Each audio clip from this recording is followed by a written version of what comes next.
What's going on, everybody? Welcome back to another episode of The Release Valve. I am your host, Sean Hanlon, and my guest today, I'm excited about this one. My guest today has been training to understand people, how they think, how they hurt, how they grow.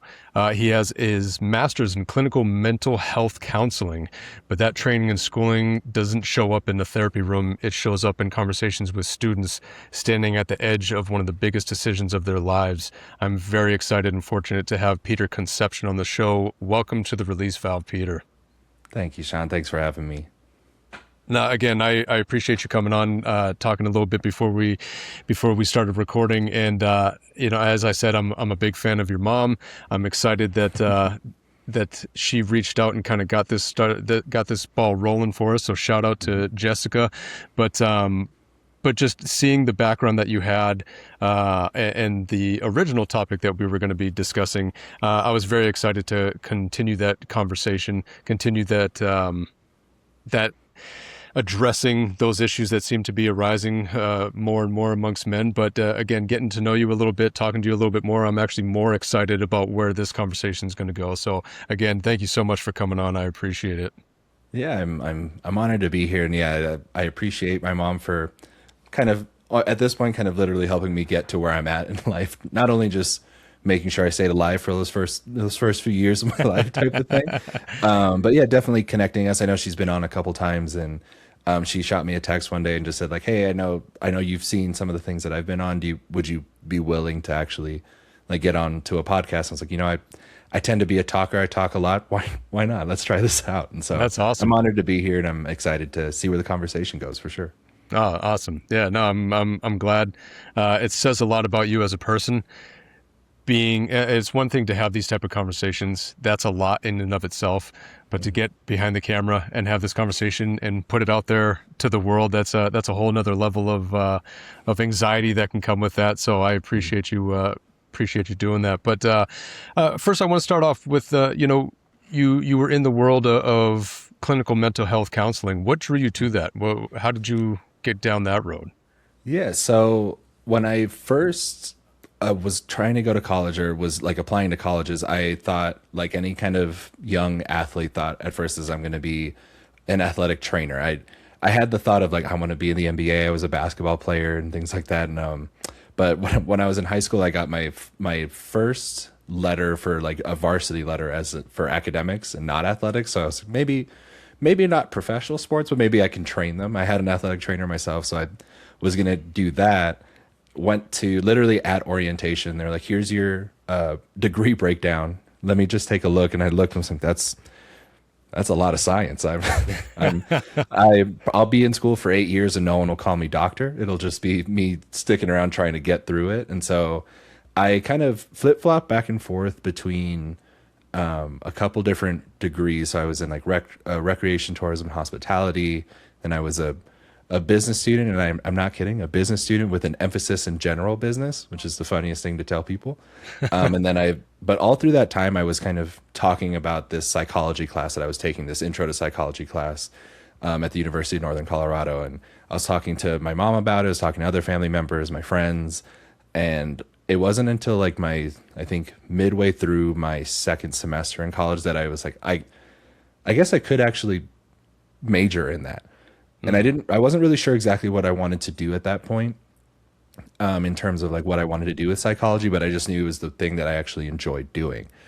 And so I got into the psych program, was very good at kind of understanding that the gray that is psychology, like it's kind of you're never right and you're never wrong when it comes to just like, how do you think about this theory? How do you perceive the world? How do you interpret people's behaviors and thoughts and things like that? And so it wasn't until about my probably junior year of college, at the entire time I really enjoyed being there for people and being like the friend that you can always count on. Like, hey, I'm giving you a call. Can you come over to my house or to my apartment, my dorm room, and just chat with me? I just need a friendly ear.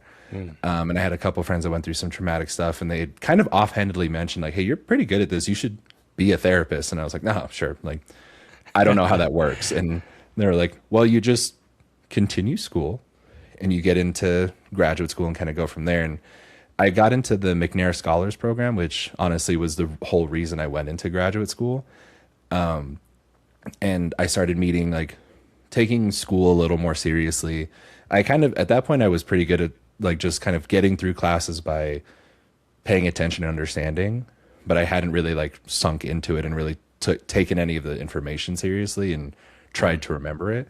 But I met a couple of my professors that were like, you should consider this as a career. You're very easy to talk to. You're always there for all of your friends. You should just consider it. And so through my applying to graduate school and understanding that I think I really do want to do this is when I started to turn my brain on, take school a little more seriously, and wanted to get into that clinical mental health. The reason I kind of went the clinical path is that for the programs that I was applying to, there's usually three tracks. There was the family therapy, there was couples and marriage counseling, and then there was the clinical side. And I wasn't sure if I was going to go the clinical route in terms of like hospital clinical, or if I was just going to go kind of general practice. And so the clinical mental health counseling was kind of that good middle road that led me to actually like explore a little bit more of this career path for sure. Wow, that's fascinating. I can relate to that in a lot of ways, other than the schooling aspect. I never had that ambition to pursue anything professionally, I guess. I was the same way. I was an athlete growing up my entire life. I played all different sports, but basketball was the one that really I felt like I was best at. Out of all the other sports that I played, I felt like basketball was the one I really had a future in. And, it's one of those, like, now looking back on it, it was like, clearly you didn't have a future. But at the time I was like, I think I could make it. I think I can do something, if not the NBA, some sort of professional team, maybe overseas or something like that. And it wasn't until I had an injury that prevented me from being able to continue playing. And that's when it was one of those like, oh, I am not going to be a professional athlete. I don't have the resources to work through an injury like this. I'm not going to be able to, rehab and build myself back up. Nobody's looking for a player like me. So maybe sports isn't for me. And then I got into martial arts, and that's when it was like, for sure. Mixed martial arts started really booming. UFC started really becoming a thing. And that's when I was like, whoa, maybe I can do this type of thing.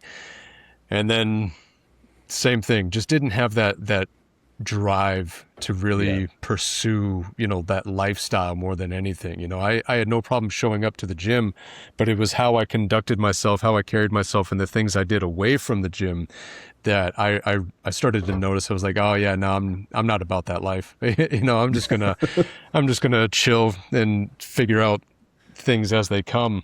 Yeah. And no, Sorry, go ahead. No, yeah. It was one of those, all of a sudden, a couple months became a year, became a couple years, and then all of a sudden I'm in my 30s, and it's like, oh, now I can't pursue anything. I'm way too old. And so it's funny because for a lot of times, I was that same friend that would have deep, meaningful conversations with people. You could go there with me, and a lot of people, it wasn't cool to talk about your feelings, and open up, especially as males. Yeah. So I was kind of that one that we could be, off to the side and talk about things and break it down and cry if we needed to or whatever, be sensitive and have it be okay. And, years of random conversations with different people. And then all of a sudden I felt like I've been doing this for 3 years now, maybe a year or two before I started this, I was having more conversations, being there for more people, allowing other people to open up by me opening up to them, and then having that relatability. And then I had like three or four conversations in a row with different people that they said, you should do something about this. You should have like a podcast or something like that. And it's like, I don't know about that. And then another one said it, and then another one said it. And it was like, all right, maybe I should do something with this. And fast forward 3 years later, here I am, been doing this for 3 years, and here we are having this discussion. So it's funny how things seem to play out, right? Yeah. And the funny thing was that kind of the same thing. I was humbled really early on in basketball. My parents always put me in kind of traveling teams or summer basketball teams. And one of the teams that we played over the summer, so when I was kind of considering like, oh, I think I can do this in college, we played a team that was literally named the Texas D1 Ambassadors, where everybody on the team was fully like verbally or like written down committed to a D1 school. And I was like, I don't think I have this. Like as much as I want to be an amazing basketball player, I think I'm just okay compared to to these guys. I'm not. Right. I don't have the chops for this type of thing, and not in a way where I was like, oh, I'm bad, but I was like, I'm not that good. Right. And it was funny enough when I was in college and getting into that psychology program, the that field is heavily dominated by women. So a lot of the people that were in my major was also women. And so I was able to have some of those kind of deeper conversations. But since I was still trying to, like, funny enough, I was going to different like boxing gyms in Greeley, and just kind of working out, being like playing basketball kind of in intramural leagues and stuff like that.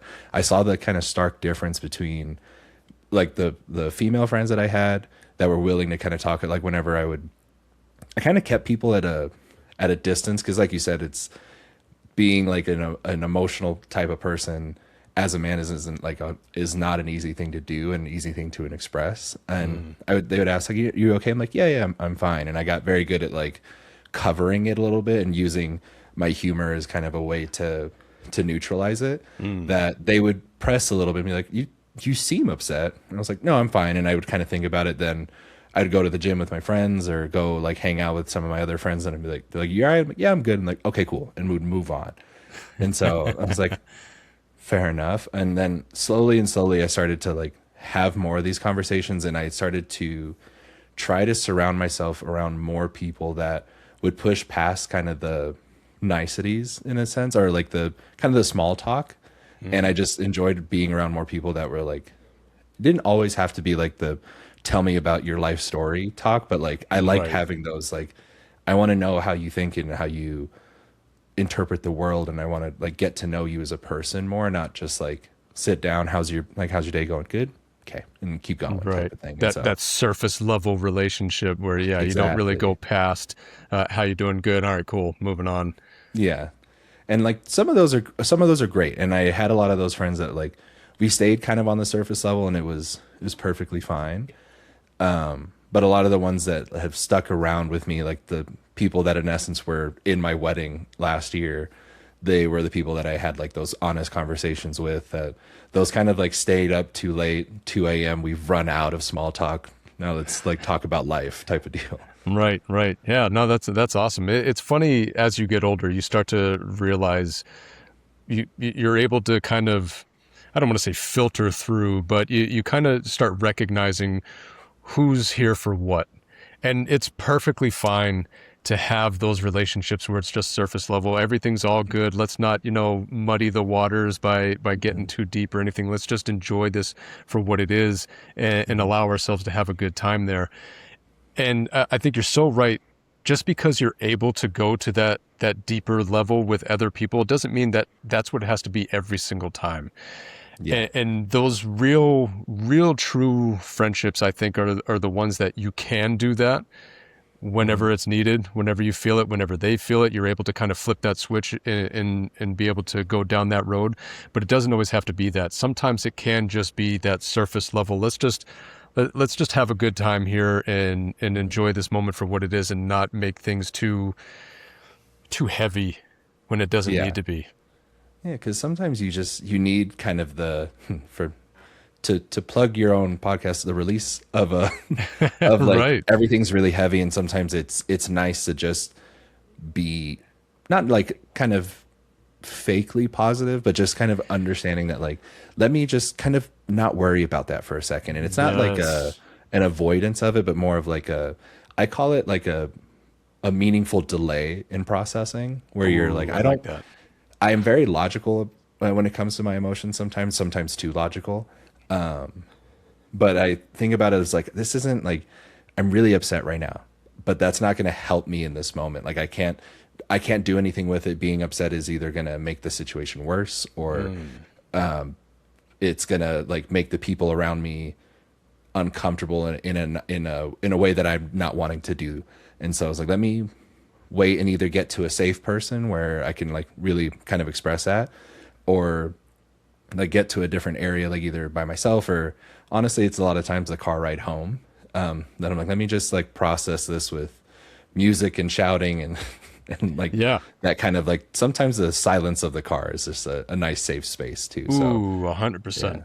yeah. 100%. I can relate to that so much. I've had so many times where, yeah, the right song or right music or whatever the case is, you turn it up way louder than it needs to be. You're screaming the parts, or yeah, it's dead silence, and you're able to actually process what it is that you're thinking, what it is that you're feeling. You don't always need to express it verbally. You don't always need to have that shoulder to cry on. It's great to have. It definitely helps. There's a time and a place for it, and I love. Absolutely. Some people have a hard time differentiating the fact that you don't need to open the floodgates every single time.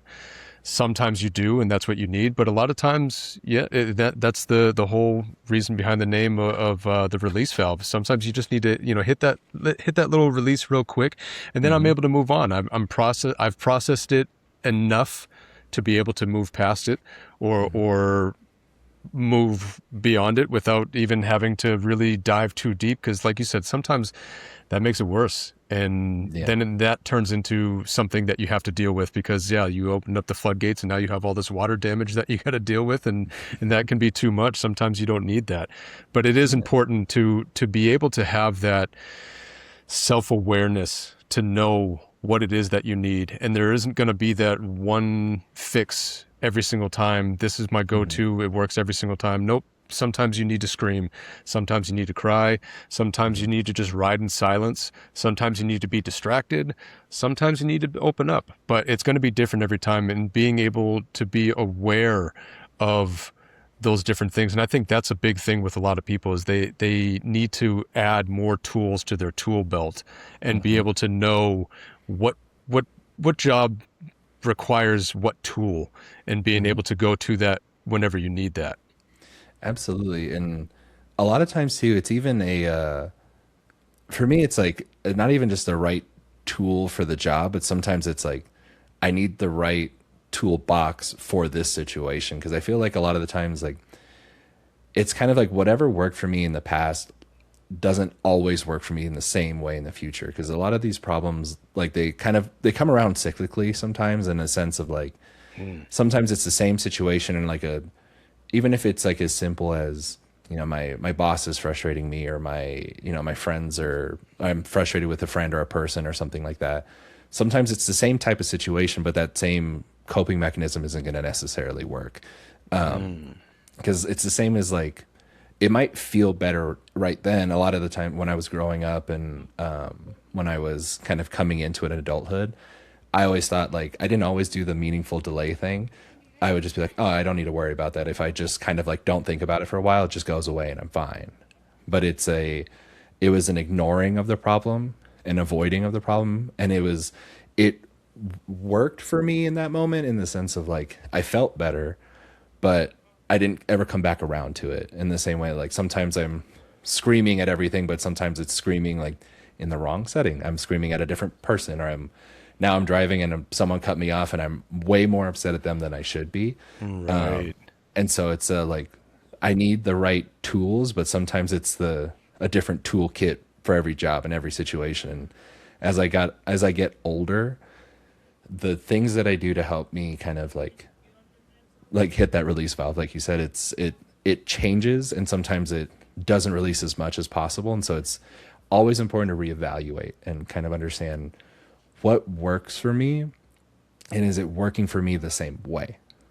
Ooh, I like that. That's huge. Yeah, I don't think enough people spend enough time self-assessing, evaluating what they're thinking, what they're feeling, why they're feeling the way that they're feeling, and then Hmm. yeah, in turn, what they can do about it. What tools are going to work. Some people get upset at the fact that, yeah, they used that tool last time and it worked. Why is it not working this time? And then that kind of Exactly. snowballs and builds, and it's slowing things down, Hmm. asking yourself those questions, having that check in with yourself, right? I think a lot of people just kind of go with what they have going on, and they don't take those times to self reflect. And I think that's so important. So I'm glad that you said that. Being able to check in with yourself, I think, is huge, and is so easily overlooked. It's such a simple concept, but so many people just move past it. They just assume I'm okay, I'm fine. I don't have Hmm. that time to do that type of thing. I got kids, I got a job, I got, Yeah. whatever, fill in the blank. How how do you find that time? You're kind of a busy person yourself. Yeah. Newly married, congratulations on that. Thank you. But with your work as well, like how do you find that time? Is it usually in the car, like you said, or do you actually set Yeah. time aside to have those check-ins? So that's a good question. I don't know if I set time aside intentionally in the same way as like I'm from X time to X time I'm gonna relax because I feel like it's or I'm gonna you know go like get something to eat. I'm gonna well I definitely set time aside for that, but it's more of a like I don't set time aside like intentionally of like this is gonna be my self care moment Mm. because I've when I tried that when I was younger, I feel like it was like a I either started it and or finished it when I wasn't ready. And so I would like especially in grad school when I was in my graduate program, I have class or I have work from 9 to 12, I have class from 12 to 3, then I'm going to go to the gym from 3 to 5, and then I have to do homework from 5 to 7.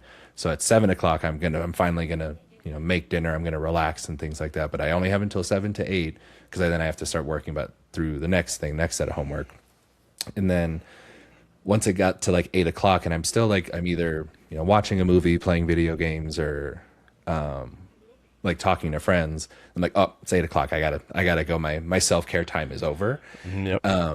My biggest thing when it comes to kind of like how do I find time to like regroup, the biggest advice I got when I was in graduate school from I was a graduate assistant for the Asian Pacific American Student Services, and she was a consultant from our university, the University of Northern Colorado, or UNC's counseling center. She came over and would like talk. She would just have office hours in the center, would talk to us all the time. And she kind of would notice that I'm very busy. I'm doing things. I'm going from here to there, doing all this different stuff, taking care of people. And she said the way she explained it to me was like, let's say you have 10 energy coins a day. If you know class is going to take 2 from you, you have 8 left. Then you have to like go to work. That might take 3 or 4 depending on the day. Let's say let's say it takes 3. So now you have 5 left. Then you got to do homework, takes 1, and you're about down to like 3 or 4 throughout the day. What are some things that are going to give you those energy coins back?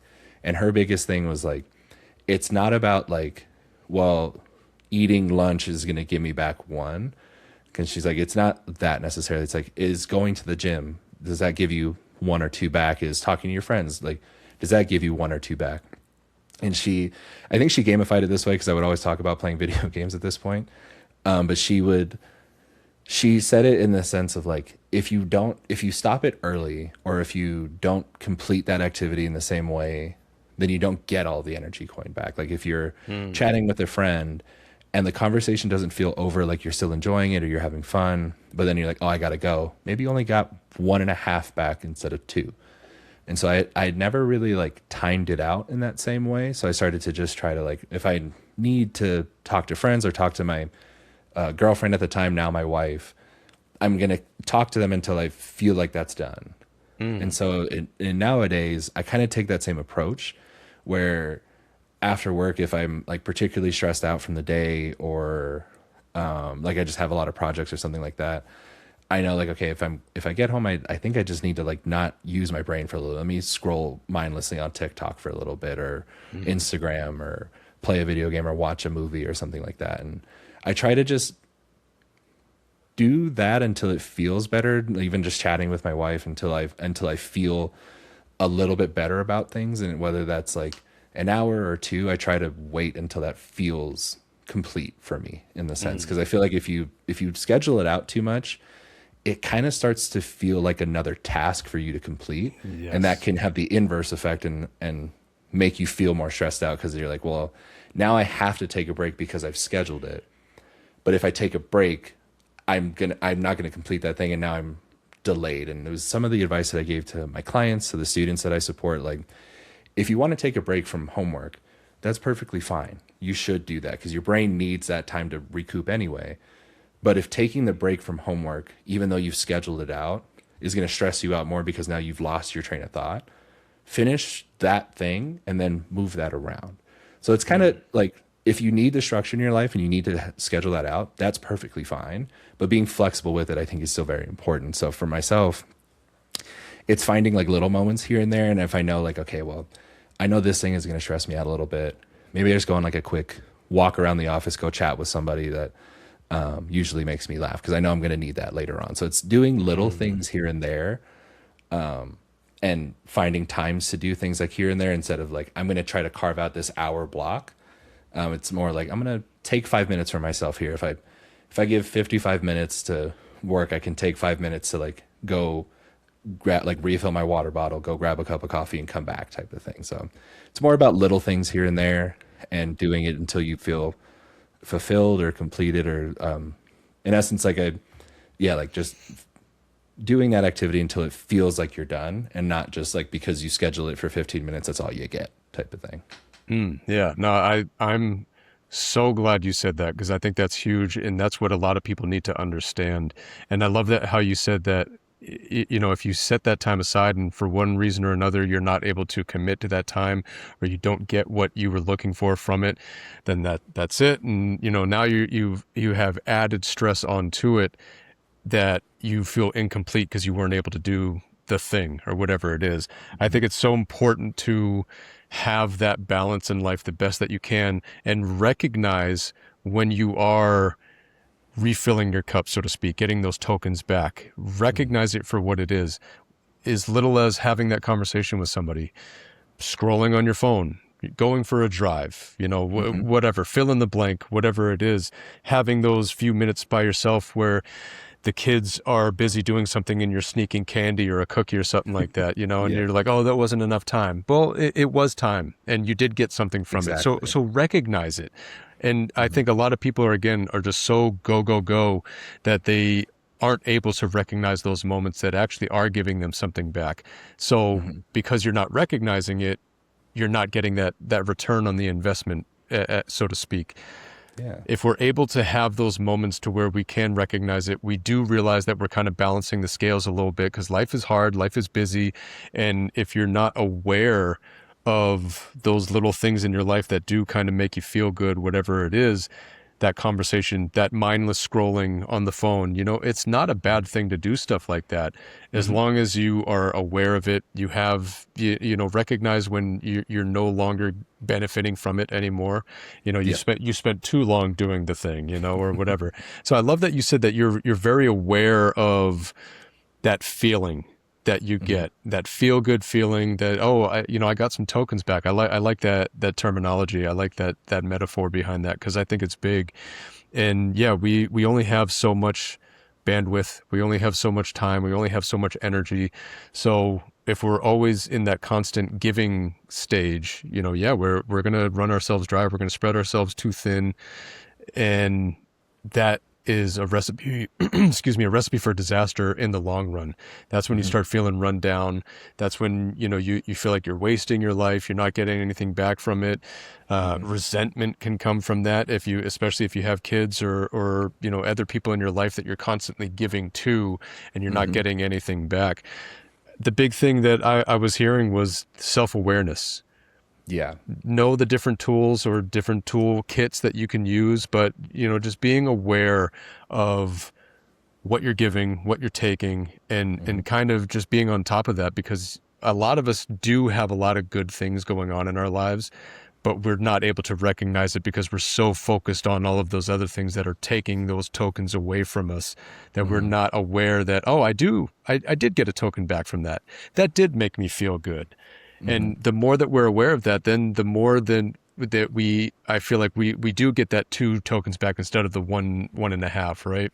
Yeah, exactly. And honestly, a lot of the like, and I don't want to paint this picture that I've always done this. It took me, I'm 30 now, probably about a good 24 years to figure that out. Right. And it was one of those things where like a lot of it was just like kind of a trial and error, which is kind of life itself is kind of a trial and error. 100%.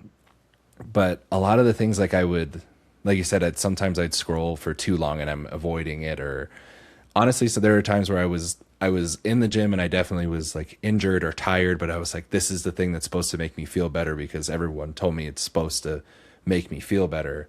And so I would go even if I was hurt or if I didn't want to. And the didn't want to, it felt better because I felt good when I was there. But it was also that kind of like, I don't know if this is working, but everyone else says it should be. And the thing that I realized as kind of a young adult and a young adult man growing up was that like a lot of the issues that I was feeling and a lot of the anger, the sadness and things, it was always cut short.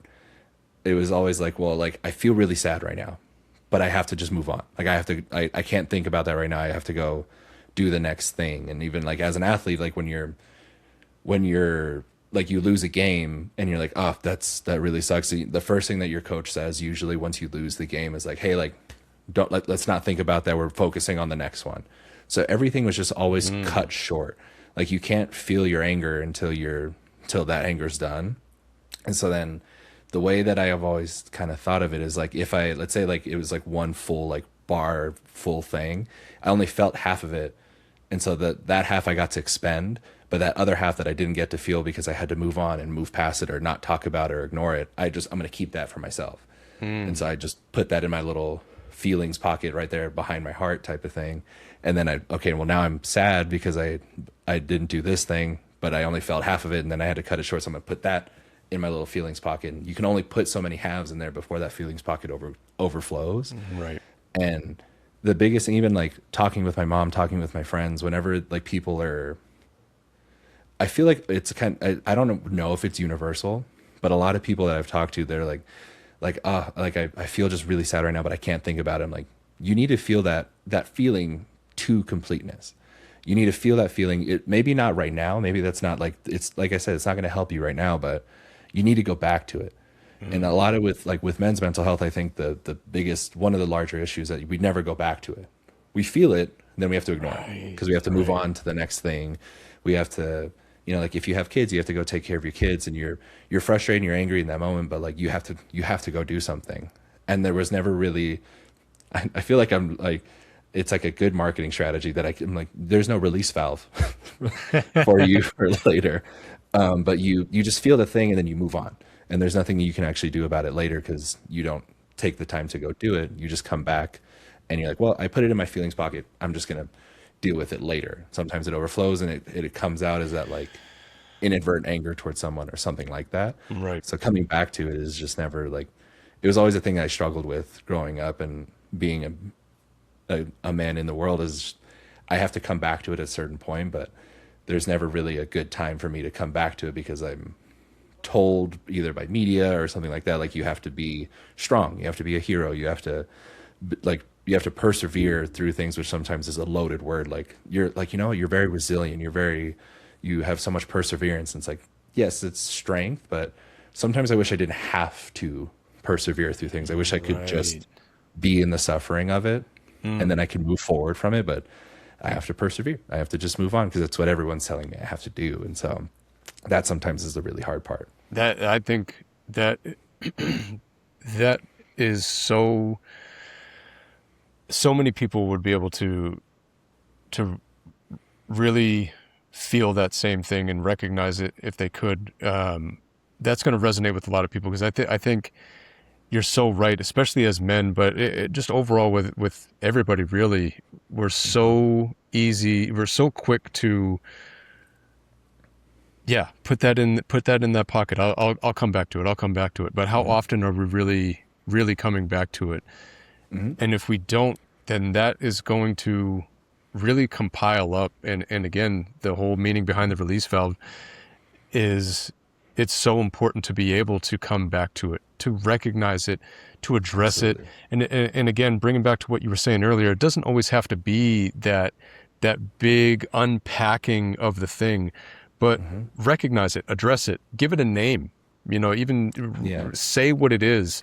A lot of times just doing that is enough of a release, is enough of a relief to be able to, oh, that's right, that is still there. Let Hmm. me look at it real quick. Let me say it, and then yeah, all right, I'm fine now. I'm not in the heat of the moment anymore. I did have that going on. And now I'm able to move past it. So many people, again, get caught up in the world that we have. And I don't really have an answer for just do this and you'll be Yeah. okay. But I think Hmm. what you said is so important that whenever you can, whenever that is, however it is, come back to it, Hmm. address it, give it that name, say it out loud, scream it in the song, or whatever the case is, fill in the blank, but address it, because that, I feel like a high majority of the time, if not every single time, it's gonna come back out as misplaced Yeah. anger somewhere else. The Oh yeah. yelling at a spouse, the yelling of a child, flipping somebody off in traffic, and being all bent out of shape because they did some minor little thing. Is it that big of a Hmm. deal? No. But because I had it so built up, and it was just sitting there, and it's starting to fester and it's starting to grow, Hmm. it's going to come out when I don't mean it to. And again, that's the whole reason behind the release valve. Hit that little release any way you can, Hmm. and it makes a world of a difference. It literally is a game changer to be able to come back to it, if not fully, just a little bit. Oh yeah, and it's that feelings pocket can get pretty scary. The like in even like even if it's, let's say, like you're going to therapy and you feel like your feelings pocket's really empty. And you're like, I've readdressed things, and sometimes that next thing that goes in there is the most terrifying thing to come back to, and it's really hard to name, really hard to go in there, and it's but the more you put in there without actually like getting anything out, it's kind of like the bigger the monster gets type of thing. And so I try Yeah. to keep my little monster as small as possible. Sometimes it gets really big, and but yeah, it to me it's everything to be able to take it out, because I think before I met my wife, a lot of it was just like, I'm going to ignore it, that monster's getting pretty big, but if I just don't look at him, then I don't have to worry about it. Right, right. But it definitely would come out here and there. Like I would, like especially in sports, you're playing, you get fouled, and you're incredibly pissed off at this person. Like, they didn't really do all that much to me, that wasn't even their intention. But right now you're the new face of my feelings monster. Right. Right. Type of thing. And so it's, to me, it's a big issue that it's a kind of like, where it's such an on the go culture now that like you're always having to strive for the next thing. You're always having to do the next activity, tick off the next box, get to the next life achievement, that no one's ever really taught to slow down anymore and really think like, I know you've had this plan. Is this actually what you want to be doing? Is this where you want to go next? And especially with the work that I do in recruiting students, it's a lot of it is like they're trying to get to the next thing, and sometimes it's helpful to just slow them down. And it reminds me most of the time, especially with talking with friends, like I need to slow down. I need to like be better at checking in on my friends, because if I keep going to the next thing and to the next like life cycle, the next life achievement or something like that, I'm passing a lot of people along the way that help me get there, and not checking in on how their life thing is going, and just trying to remember it. And slowing down is kind of the biggest thing. But everything is so instant nowadays, and everything is so fast, and everything is so like, I can order something on Amazon right now and it'll probably come in 2 hours, when Right, before, like, you had right. to go to the store, figure things out, like get it in a week or something like that. And slowing down is honestly one of the things that's helped me a lot. And that's why, like, when you asked, what do you do to like, where do you find that time? Sometimes I think when I slow down, it is just that time for me to do stuff. So I haven't thought about like, is this like a practice that I've just done for so long now, that like I've gotten to the point where me getting home from work, there's just built in time there. That was a time that I built in before. Hmm. But it's just, yeah, like slowing down, understanding kind of where I'm at, doing kind of this mental check in, or even like talking with someone about like, hey, like, let's go let's go grab a drink, let's go grab some coffee and just chat and like be real people for a second and not just like, how's work? Oh, it's good. I'm doing this, this, and this. It always feels kind of like every interaction can be sometimes kind of like an interview. Like, what are you doing next? What is your big plan for the weekend? What's your new exciting thing or your big thing that you're working on? And everyone's like, this is what I'm doing. This is the concert I'm going to. This is the thing that I'm doing. This is Yeah. the next project that I've completed. And it's not just like, hey, like, how's life been? You like, what'd you do recently that made you like really happy? Or what's like the last thing that was like that you're very proud of? Not just like what's the next thing you're working on? Like what did you do recently that you were proud of? Something like that. I don't necessarily ask my friends that same thing in that way, but it's like just slowing down to take a second to ask somebody that and genuinely mean it and be ready for the answer, not just like I'm going to ask you this question because I have my answer prepped type of thing. Yeah, yeah, right, right. I love how you put that, like an interview, and I feel like so many people can relate to that. Yeah, if you're asking me, I have to give you the best answer that I possibly have. I have to Mhm. impress you. Yeah, we have this going on, we have that going on, we're doing this, we're doing that, the other thing. Wow, that sounds like a lot. Like, you handling Mhm. that okay? Having that kind of that check-in question. And yeah, it's not always going to be the, how does this make you feel?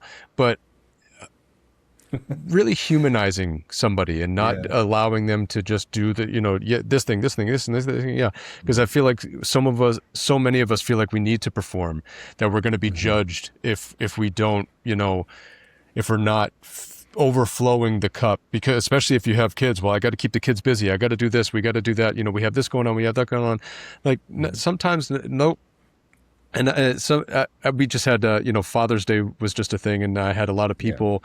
I'm in and out of a lot of hardware stores with my work, and people would ask me, what do you got going on this weekend? I'm like, not Mhm. a thing.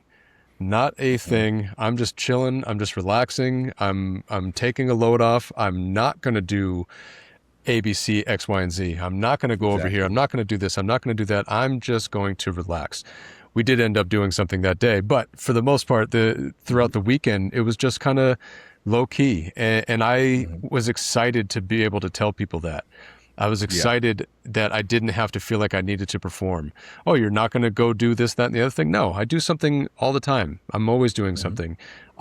Especially it being on a Sunday, I work Monday through Friday. Mhm. Saturdays can be a little busy. Sundays, I'm already halfway through the day on Sunday. I'm already mentally preparing for the week ahead. So Yep. I like to do nothing on Sundays, just literally nothing. We, we, Mhm. we already have some things that we do, it's kind of our cleaning day around the house, but for the most part, I like to not have to show up, not have to be turned on, not have Yeah. to, yeah, present myself in a way, that's going to impress other people. I think that that's huge, and more people should have those times, recognize those times, that you're not Mhm. not spreading yourself thin all of the time. That is so draining. Have moments, but the big thing is, be okay with saying it. Be okay Yeah. with, no, I don't have Exactly. anything going on. I'm not, the kids are just hanging out. They're just doing this. Mhm. We're going to have our time in the summer where we're busy and doing things and having fun, but it doesn't Mhm. have to be every single day. Every hour we have something going on.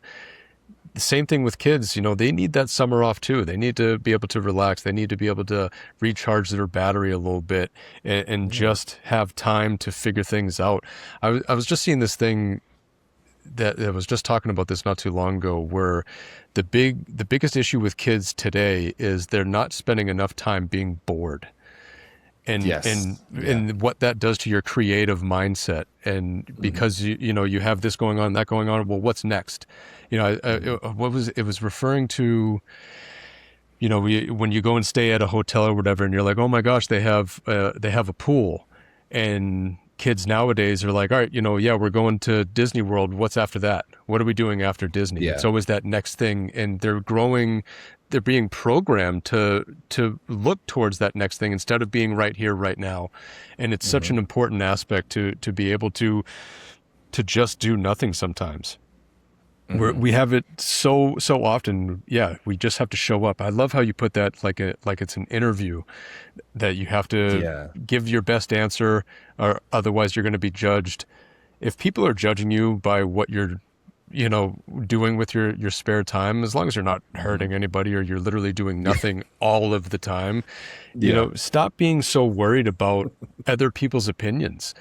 Nobody's Yeah. batting 1,000. Nobody is living a picture perfect life. And if you think they are, I guarantee you there's something hidden somewhere that, Mhm. you'll have that aha moment. Everybody has Yeah. something going on. Nobody's living a perfect life. So stop trying to reach that level of perfection. It doesn't exist. Mhm. Move past that, because just live the life that you can to your best capability. And a lot of times that capability, or that best level for you, is doing nothing sometimes. Yes. Man, having like, whenever people are like, what are you doing this weekend? I'm like, nothing. And they're like, and I feel like it was kind of this shift, and it was this really nice shift when I turned 30, that like, I don't know why in my head when I was, like 18 to 24, 30 felt like it was super far away and it was almost an impossible feat. And I was like, by 27, I'm gonna have my life figured out. By 30, I'm gonna have a house. It's gonna be great. I'm like, I live in an apartment. It's that's not true. But like, I feel like once I turned 30, the expectation of like filling my time with like kind of the quintessential young person things, like, what are you doing this weekend? Oh, I'm going out with friends. I'm doing this. I have like, it's kind of like filling a calendar out, that when I turned 30, whenever I told people like, oh yeah, we're just low key weekend, we're not doing too much, we're just going to run some errands, people were like, oh yeah, that makes sense. And I feel like it has a lot to do with like the like quote unquote, like, you're old now. And I was like, that's fine. I'm perfectly fine Right. with that. I But like gladly accept that.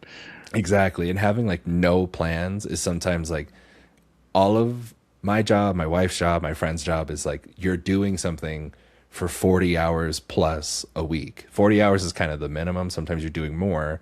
Right. And I was having this conversation with my coworkers like a few, I think like last month or something like that, that they were talking about how like work is such a weird conglomerate of social things, of like, you put in our office like 8 to 20 people together in a room and you're just hoping they all get along.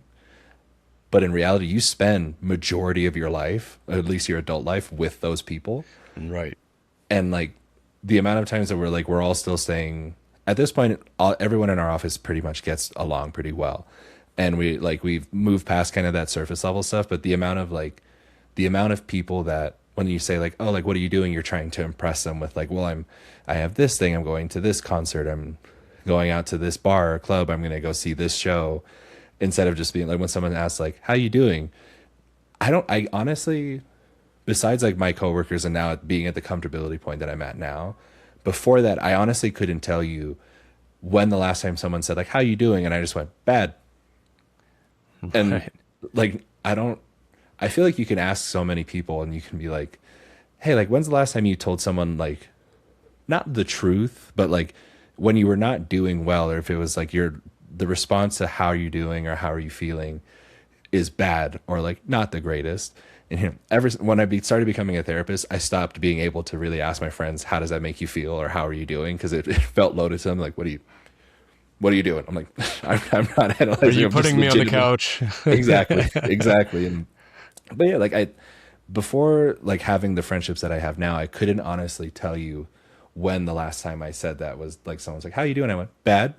And then like, I feel like even that person would be like, Oh, oh, okay. And they don't really know what to do with it either. right. But that's kind of where I wish the world was at. Like if I'm picking out like what fruits and some like groceries and things like that at the grocery store, someone's like, how you doing? I'm like, I'm doing okay, but things could be better. And they're like, you know what?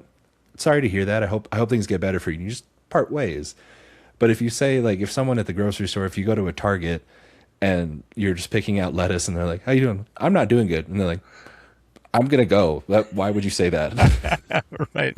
I was not prepared for that. Yeah. Yeah. So many Like, why did people you break the are social norm? right. Right. Yeah, exactly. So many people are so used to that surface level of, hi, how are you? Good. How are you? Good. And then you keep on moving. So yeah, it Mhm. would really throw somebody off if you're like, you know what? I'm not doing great, but I'll be okay. Yeah. I think that is so powerful to be able to say that. Hmm. Be honest with what you have going on. And again, pick and choose when's the right place Yeah. to release that on somebody and who that person is Yeah. and how Maybe that's the going to teller. affect them.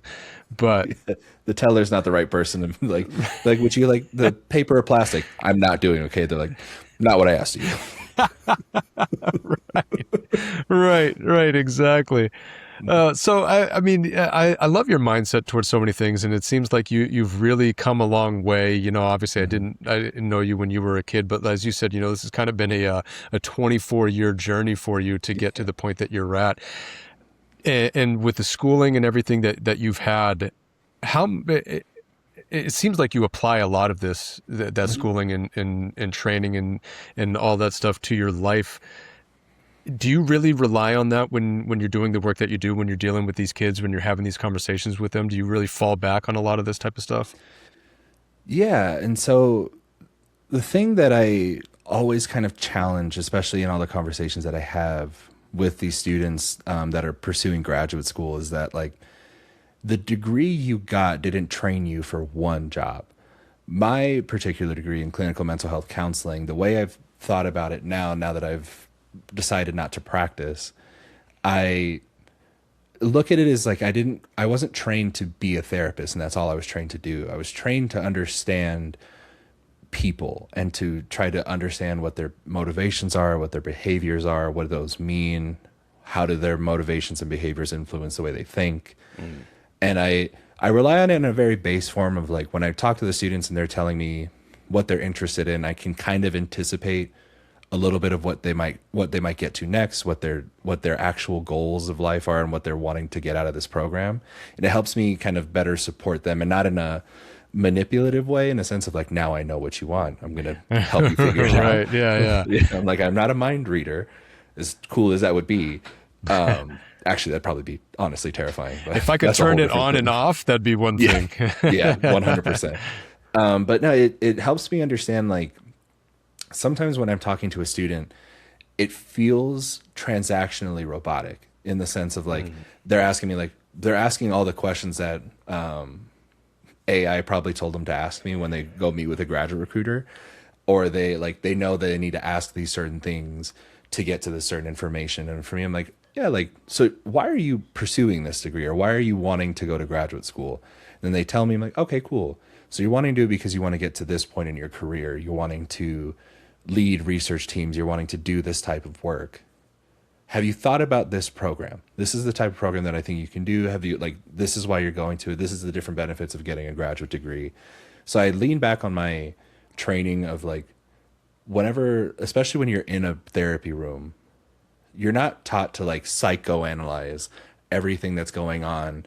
You are in a very base form of like, if they're sitting there, their knees are pointed away from you, their arms are crossed, they're probably not feeling too open to conversation. Mm. But we're not like breaking it down like a TV show, in a sense of like, well, like if I can just get you to uncross your arms, now you're going to tell me all about your life. It's more like, hey, it's just the way one of my professors put it was like, it's the practice of noticing. And like, I was like, what do you mean? Like, I noticed you have your arms crossed right now. Are you uncomfortable?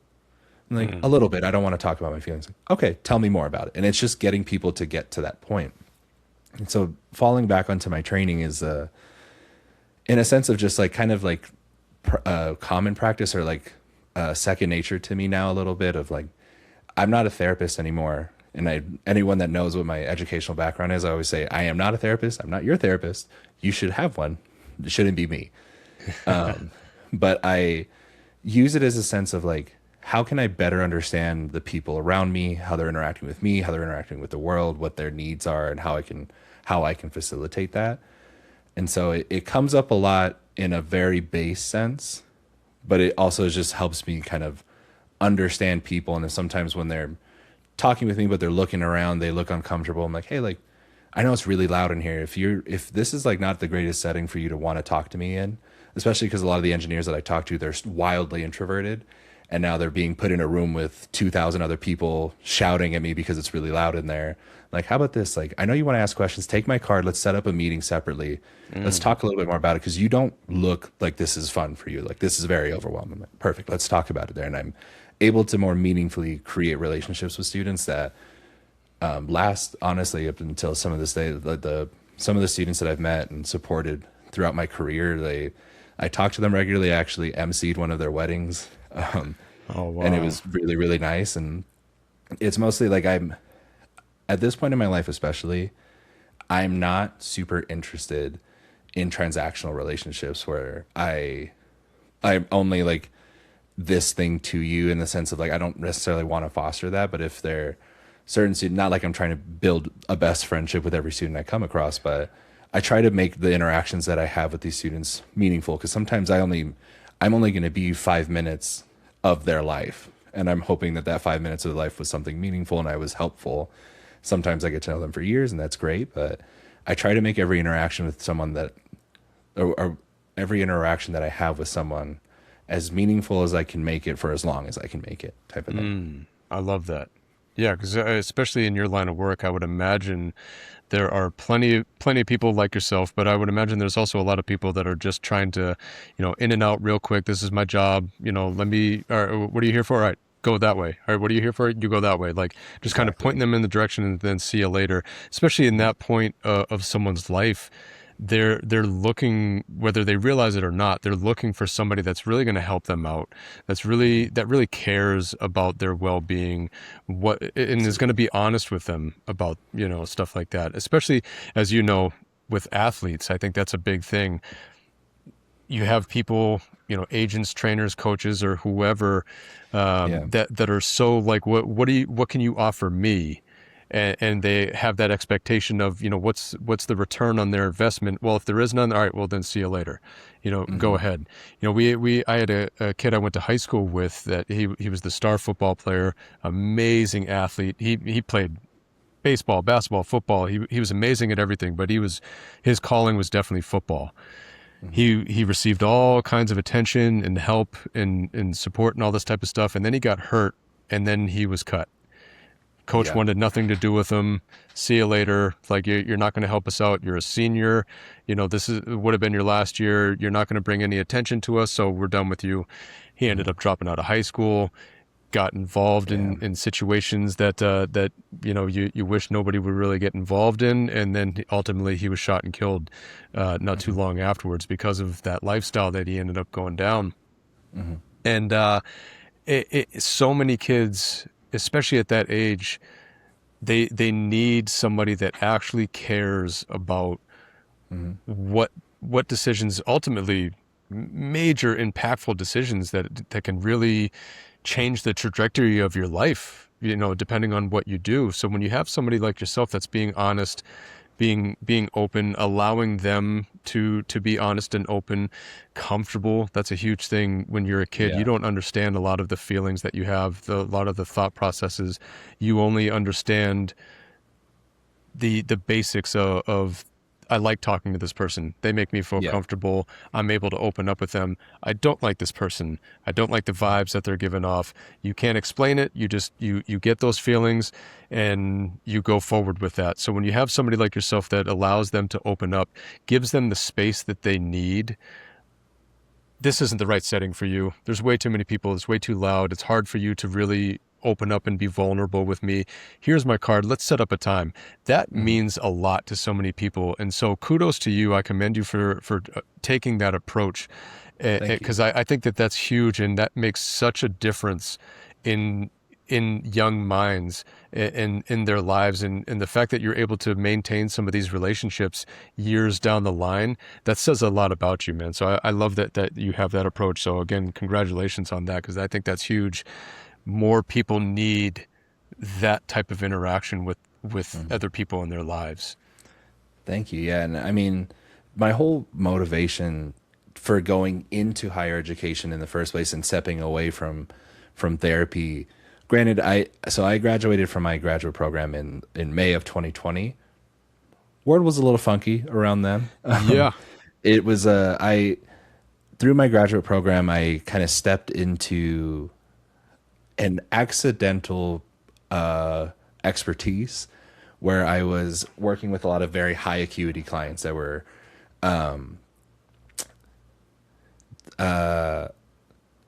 for a trigger warning, just in case.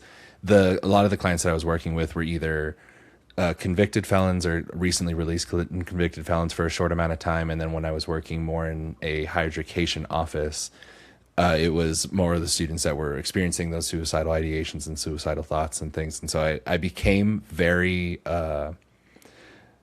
very in tune with working with students like that and kind of a high trauma rate. And I started to get really, really burnt out. And it was to the point with, especially with therapy, all therapists should have a therapist, just to have that little, again, a little bit of a release valve.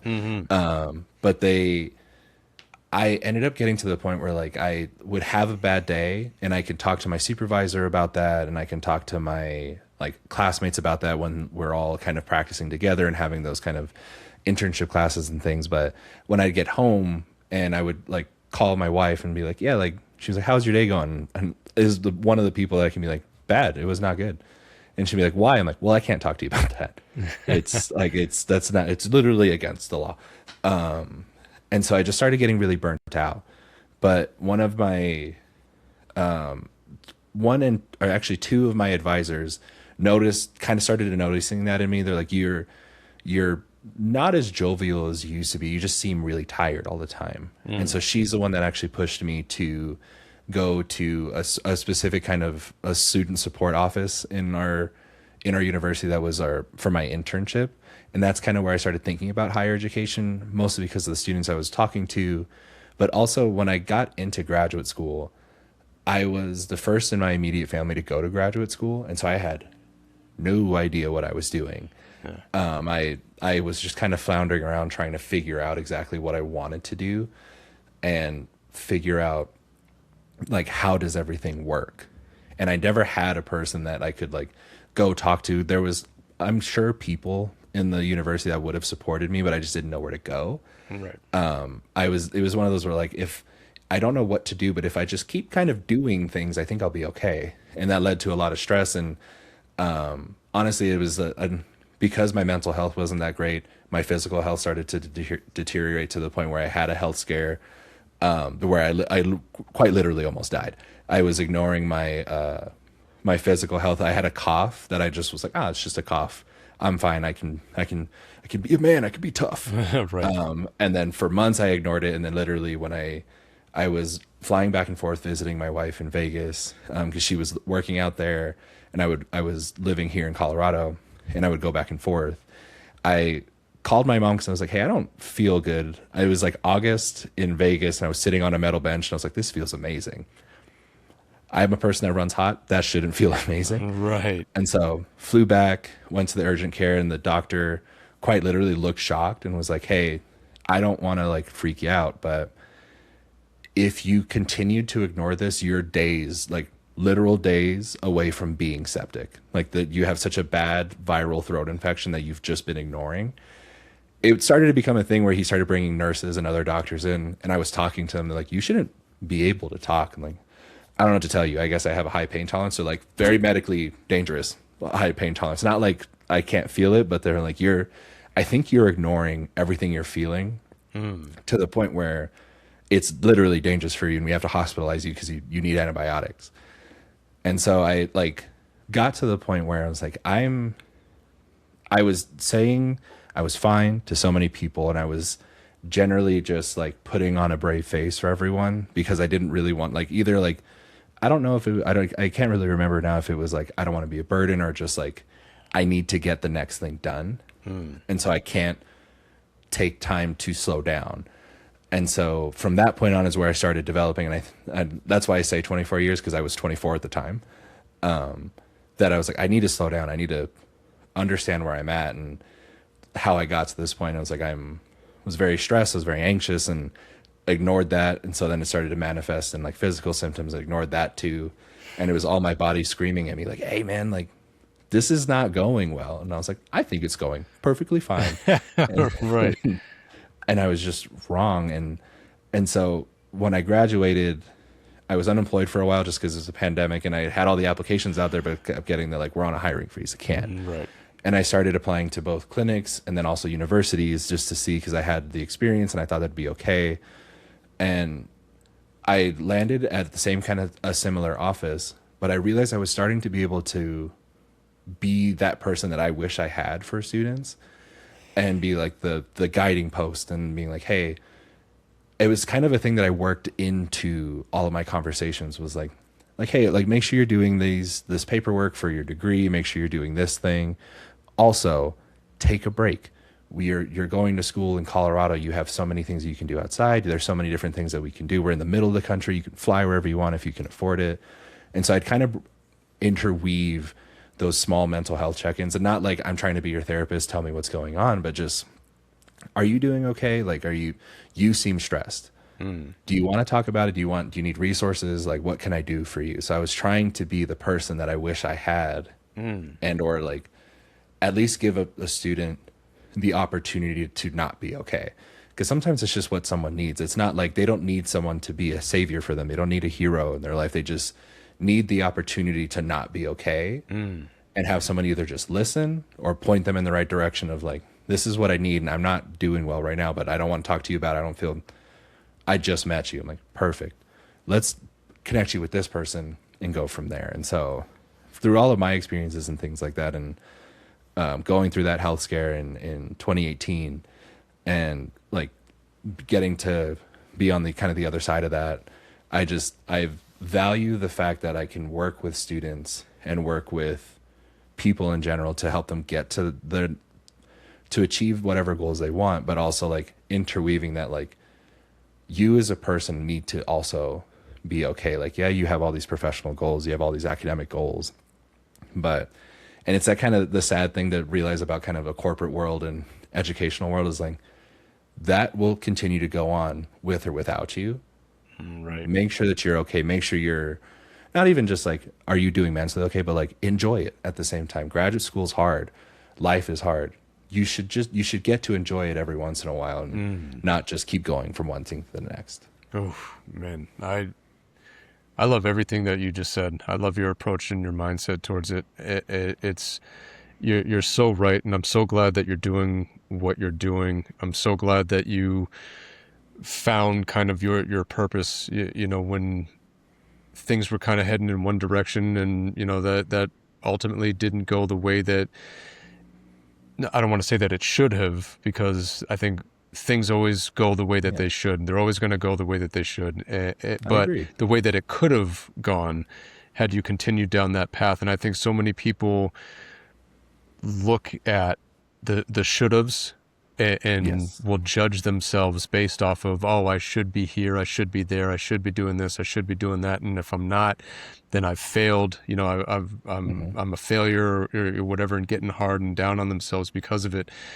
You have so many different factors that come into play that lead you down the path that you're on, and a lot of times it just takes that self-awareness for you to really appreciate where you're at, what you've gone through, how far you've come, and then in turn where you can go. And I think that that's huge. Self-awareness is key, and that's a wild story. I think so many people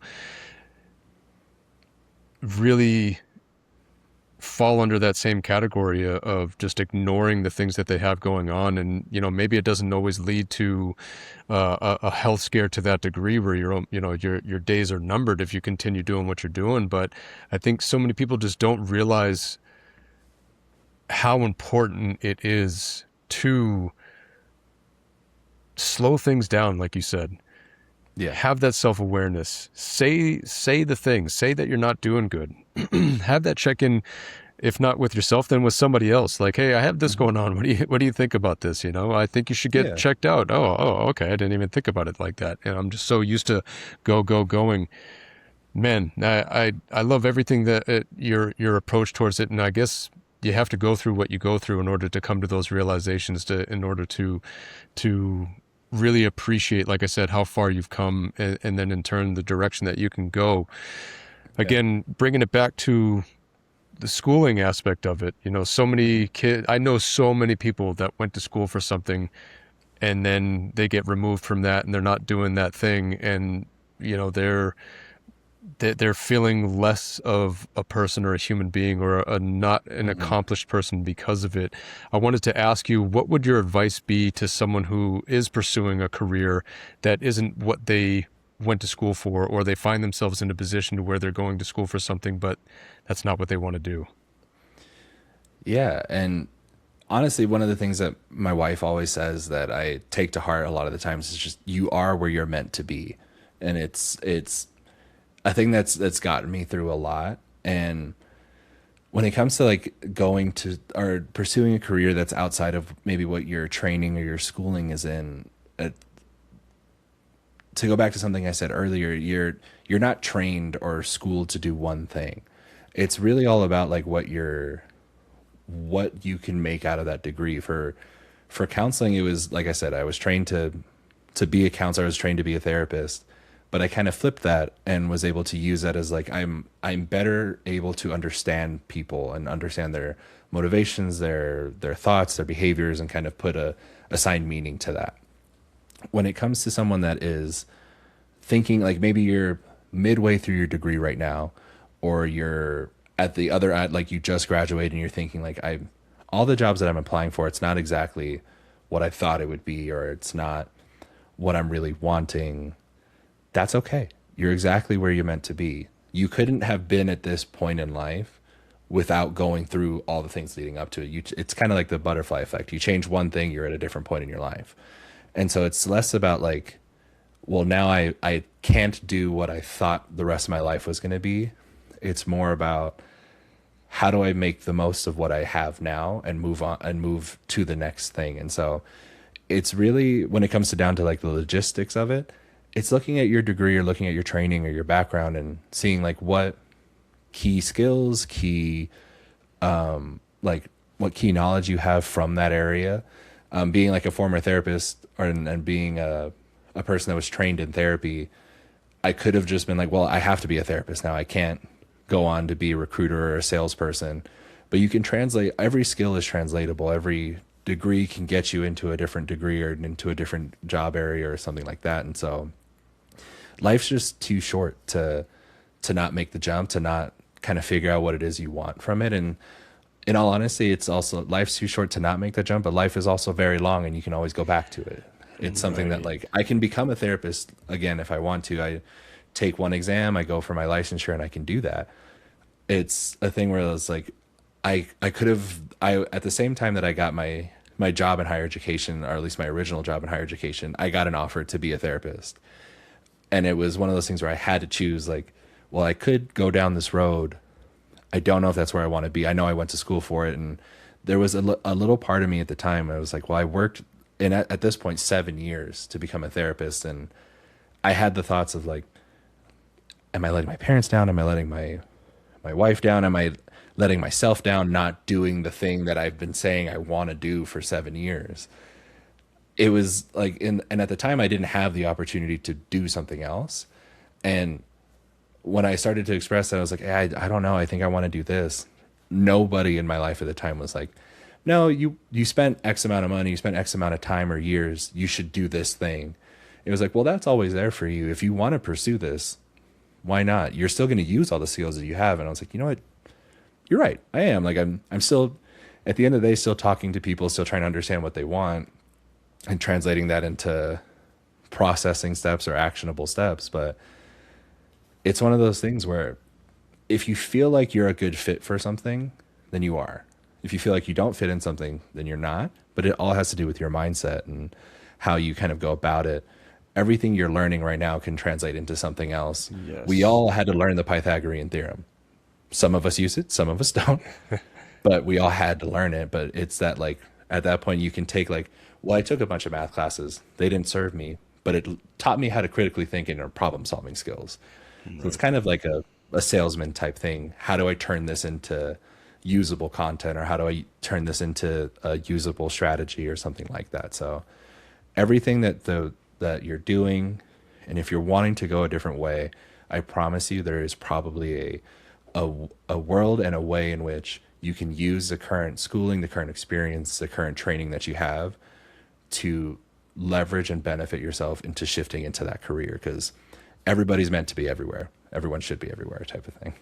I love that. I absolutely love that. I think I've said it 3 or 4 times already. I love your mindset towards this stuff.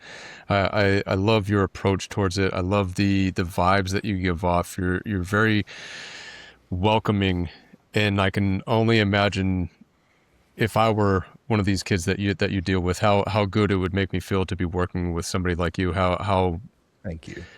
Yeah, how fortunate it would be to land with somebody like you. Because again, it's so easy to just do the thing and keep it pushing, keep moving on, and whatever. But obviously, interactions with other people mean something to you, and in turn, it then means something to somebody else. Because when you're dealing with somebody that actually cares, it's hard to not care. If you're dealing with somebody that wants to has your best interest at heart, it's hard to just move past that and that guy really took an interest in me, but I don't care, whatever, moving on. Like, no, you're going to be drawn to people like that. So man, Peter, thank you so much for this. Thank you for coming on and opening up and being honest and being vulnerable with me and talking about these things. Your story is so inspiring because it represents such an important life lesson, that things don't always go the way that you plan, the way that you saw it going, but that doesn't mean that the story actually ends. You don't have to take, you can take the things that you've learned and that you learned along the way and apply them in new ways and new aspects of life. And in turn, you can find new paths to take and find passions in life that you didn't even realize that you had, because you were so focused on this one thing, and then that can redefine your purpose in life. I think that's huge, and it's a huge lesson for a lot of people that they'll be able to take away from. So I can't tell you how much I appreciate you coming on and sharing this space with me. This was awesome. Yeah, John, it's been my absolute pleasure, man. It's been great to talk about these things, and the nice thing is, it's like we talked about early on. The whole podcast is to get past the surface level stuff, and so I've thoroughly enjoyed myself. It's been an absolute honor to be on here, man, and thank you for reaching out and having me on. Yeah, absolutely. We're gonna have to do this again, because I feel like same thing that I say with your mom. I feel like I can talk to you for hours, and we're already at an hour and 16 minutes, and we talked for a few minutes beforehand.